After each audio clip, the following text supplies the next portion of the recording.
Mr. Small's Big Dream. Can you see the lights and hear the music? The fair has come to town. And on this beautiful spring morning, Mr. Small, Little Miss Greedy, Mr. Skinny, and Mr. Busy were on their way to the fair. If you want to see the most amazing things, follow me, cried Mr. Small. There's an animal trainer who gets wild animals to perform tricks right before your very eyes. Incredible! But Mr. Small's friends were much more interested in the bumper cars. Move out of the way, Mr. Small, called out Mr. Busy as he sped past. This isn't for small people like you.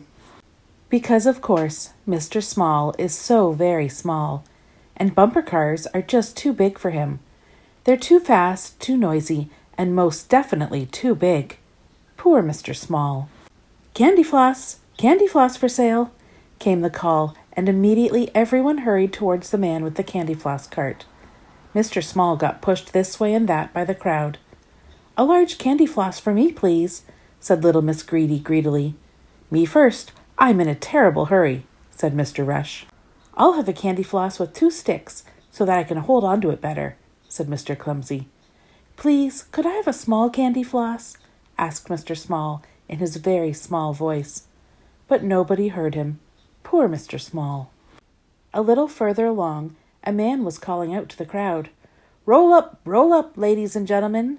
Is there anyone who dares to challenge the strongest man in the world? He's a marvel. He's a giant. See for yourselves. Roll up. What are you waiting for, Mr. Busy? Teased Little Miss Greedy. Aren't you going to challenge the strongest man in the world? I'm far, far too busy, replied Mr. Busy hurriedly. Perhaps we should send Mr. Small.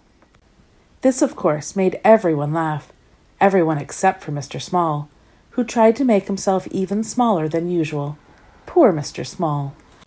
But, much to the relief of Mr. Small, his friends moved away from the strongest man in the world and went into the Hall of Mirrors.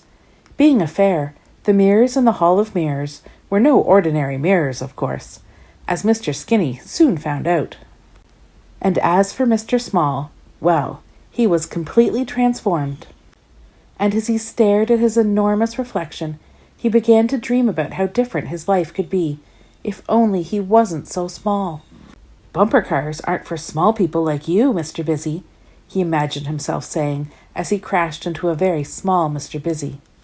Nobody is too strong for me, he imagined himself saying to the not-so-strong strongest man in the world.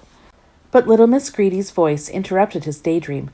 Mr. Small, didn't you want to take us to see the animal trainer? She asked.